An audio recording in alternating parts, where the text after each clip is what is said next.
Hi welcome to Tushara's and mom cooking channel. ಇವತ್ತಿನ special capsicum bath. ಈ capsicum Baat ಒಂದು ಸರಿ ತಿಂದರೆ ಸಾಕು, ನಮಗೆ ವಾಂಗಿಬಾತ್ ತಿನ್ಬೇಕು ಅನ್ಸೋದೇ ಇಲ್ಲ, ಅಷ್ಟು ಟೇಸ್ಟ್ ಇರುತ್ತೆ.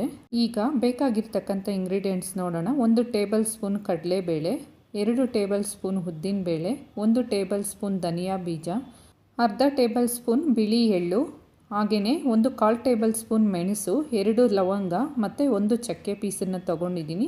ಅರ್ಧ ಟೇಬಲ್ ಸ್ಪೂನ್ ಅರಿಶಿಣ ಪುಡಿ, 4ರಿಂದ 5 ಬ್ಯಾಡಗೆ ಮೆಣಸಿನಕಾಯಿ, ಚಿಕ್ಕ ಗಾತ್ರದ 1 ಉಂಡೆ ಹುಣಸೆಹಣ್ಣು ತೊಗೊಂಡಿದ್ದೀನಿ, 1 ದಪ್ಪ ಈರುಳ್ಳಿನ ಉದ್ದಕ್ಕೆ ಕಟ್ ಮಾಡಿ ಇಟ್ಕೊಂಡಿದ್ದೀನಿ. ಹಾಗೆ 1 ಕ್ಯಾಪ್ಸಿಕಮಲ್ಲಿ ಅರ್ಧ ಕ್ಯಾಪ್ಸಿಕಮ್ನ ಸ್ಲೈಸಸ್ ಆಗಿ ಕಟ್ ಮಾಡಿ ಇಟ್ಕೊಂಡಿದ್ದೀನಿ. ಈಗ ಒಂದು ದಪ್ಪ ತಳ ಇರೋ ಬಾಣಲೆಗೆ ಕಡಲೆಬೇಳೆನ ಹಾಕ್ಕೊಂಡು ಫ್ರೈ ಮಾಡ್ಕೊಳ್ಬೇಕು. ಅದೇ ಕಡಲೆಬೇಳೆ ಜೊತೆಗೆ ಉದ್ದಿನಬೇಳೆನೂ ಸಹ ಹಾಕ್ಕೊಂಡು ನಿಧಾನವಾಗಿ ಲೋ ಫ್ಲೇಮಲ್ಲೇ ನಾವು ಫ್ರೈ ಮಾಡ್ಕೊಳ್ಬೇಕು.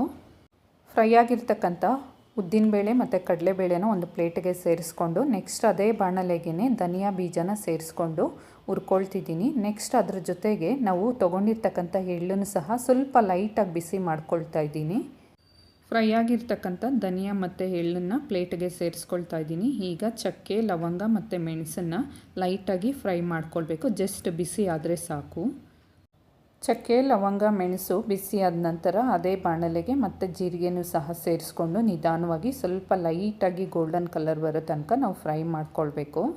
ಫ್ರೈ ಮಾಡ್ಕೊಂಡಿರ್ತಕ್ಕಂಥ ಎಲ್ಲ ಐಟಮ್ನ ಒಂದೇ ಪ್ಲೇಟಿಗೆ ಸೇರಿಸ್ಕೊಂಡಿದ್ದೀನಿ. ಈಗ ಬ್ಯಾಡಗೆ ಮೆಣಸಿನ್ಕಾಯಿನ ಸ್ಟವ್ನ ಆಫ್ ಮಾಡಿಬಿಟ್ಟು ಬಿಸಿ ಬಾಣಲೆಯಲ್ಲಿ ಜಸ್ಟ್ ಈ ಥರ ಬಿಸಿ ಮಾಡಿಕೊಂಡ್ರೆ ಸಾಕು.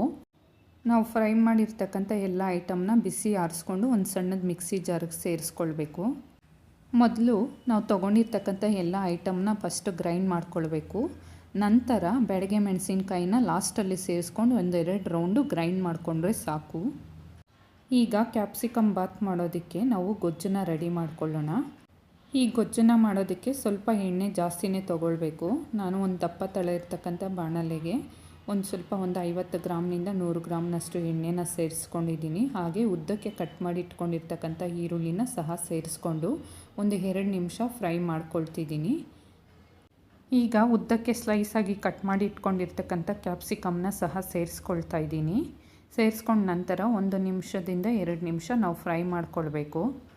ಕ್ಯಾಪ್ಸಿಕಮ್ ಬಾತ್ ಮಾಡಬೇಕಾದ್ರೆ ನಾವು ಆದಷ್ಟು ಸ್ವಲ್ಪ ಹಾಫ್ ಬಾಯ್ಲ್ ಮಾಡಿಕೊಂಡ್ರೆ ಸಾಕು. ಕ್ಯಾಪ್ಸಿಕಮ್ನ ಫುಲ್ ಮೆತ್ತಕ್ಕೆ ಬಾಯ್ಲ್ ಮಾಡಿಕೊಂಡ್ರೆ ನಮಗೆ ಕ್ಯಾಪ್ಸಿಕಮ್ ಬಾತು ಟೇಸ್ಟ್ ಇರೋದಿಲ್ಲ.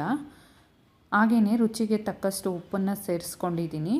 ನಾವು ಮುಂಚೆನೇ ಉಪ್ಪನ್ನು ಸೇರಿಸ್ಕೊಳ್ಬಹುದು. ಉಪ್ಪನ್ನು ಸೇರಿಸ್ಕೊಂಡಾಗ ನಮಗೆ ಬೇಗ ಫ್ರೈ ಆಗುತ್ತೆ ಕ್ಯಾಪ್ಸಿಕಮ್ಮು ಮತ್ತು ಈರುಳ್ಳಿ. ಈಗ ನಾವು ತೊಗೊಂಡಿರ್ತಕ್ಕಂಥ ಹುಣಸೆಹಣ್ಣನ್ನು ಒಗ್ಗರಣೆ ಸ್ಟಾರ್ಟ್ ಮಾಡೋದಕ್ಕೆ ಮುಂಚೆ ನೆನೆಸಿಟ್ಕೊಂಡಿದ್ದೆ. ಆ ನೀರನ್ನು ಸಹ ಈಗ ಸೇರಿಸ್ಕೊಳ್ತಾ ಇದ್ದೀನಿ. ಹುಣಸೆಹಣ್ಣು ನೀರು ಕುದಿಯೋವಾಗಲೇ ನಾವು ಅರಿಶಿನ ಪುಡಿನ ಸೇರಿಸ್ಕೊಳ್ಬೇಕು. ಅರಿಶಿನ ಪುಡಿ ಸೇರಿಸಿದ ಮೇಲೆ ನಾವೇನು ಕುದಿಸೋ ಅವಶ್ಯಕತೆ ಇಲ್ಲ, ಜಸ್ಟ್ ಈ ಥರ ಮಿಕ್ಸ್ ಮಾಡಿಕೊಂಡ್ರೆ ಸಾಕು. ಮಿಕ್ಸ್ ಮಾಡ್ಕೊಂಡ ನಂತರ ನಾವು ಮೊದಲೇ ಗ್ರೈಂಡ್ ಮಾಡಿ ಇಟ್ಕೊಂಡಿರ್ತಕ್ಕಂಥ ಪೌಡರ್ನ ಈಗ ಸೇರಿಸ್ಕೊಳ್ಳೋಣ. ಈ ಪೌಡರ್ನ ನಾವು ಸ್ವಲ್ಪ ಡ್ರೈ ರೋಸ್ಟ್ ಮಾಡಿರೋದ್ರಿಂದ ನಾವು ಮಿಕ್ಸ್ ಮಾಡಿದ ತಕ್ಷಣ ಸ್ವಲ್ಪ ಗಟ್ಟಿ ಆಗುತ್ತೆ. ಅದಕ್ಕೆ ಹೇಳಿದ್ದು ಸ್ವಲ್ಪ ಎಣ್ಣೆನ ಜಾಸ್ತಿ ಸೇರಿಸ್ಕೊಳ್ಳಿ ಅಂತ. ಈಗೇನಾದರೂ ಸ್ವಲ್ಪ ಗಟ್ಟಿ ಜಾಸ್ತಿ ಆದರೆ ನಾವು ನೀರನ್ನು ಸಹ ಸೇರಿಸ್ಕೊಳ್ಬಹುದು.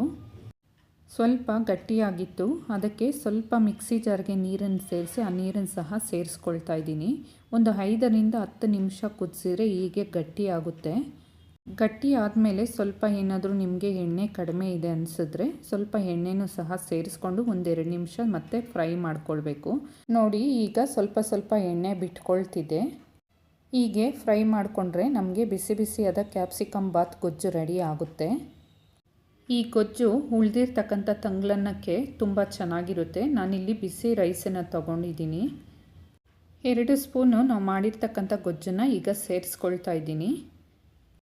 ತಂಗ್ಳನ್ನ ಆದರೆ ನಾವು ಕೈಯಿಂದ ಮಿಕ್ಸ್ ಮಾಡ್ಬೋದು. ಅನ್ನ ಬಿಸಿ ಇರೋದ್ರಿಂದ ನಾನು ಸ್ಪೂನಲ್ಲಿ ಮಿಕ್ಸ್ ಮಾಡ್ತಿದ್ದೀನಿ. ನಾವು ಕೈಯಿಂದ ಮಿಕ್ಸ್ ಮಾಡಿದರೆ ತುಂಬಾ ಚೆನ್ನಾಗಿ ಮಿಕ್ಸ್ ಆಗುತ್ತೆ. ನೋಡಿ ಕ್ಯಾಪ್ಸಿಕಮ್ ಬಾತ್ ರೆಡಿ ಆಗಿದೆ. ನಿಮಗೇನಾದರೂ ಈ ವಿಡಿಯೋ ಇಷ್ಟ ಆಗಿದ್ದರೆ ಪ್ಲೀಸ್ ಲೈಕ್ ಮಾಡಿ, ಶೇರ್ ಮಾಡಿ, ಕಮೆಂಟ್ ಮಾಡಿ. ಹಾಗೆ ನೀವು ಸಹ ನಿಮ್ಮ ಮನೆಯಲ್ಲಿ ಒಂದು ಸರಿ ಟ್ರೈ ಮಾಡಿ ಹೇಗಿತ್ತು ಅಂತ ನನ್ನ ಕಮೆಂಟ್ ಬಾಕ್ಸಲ್ಲಿ ಕಮೆಂಟ್ ಮಾಡಿ.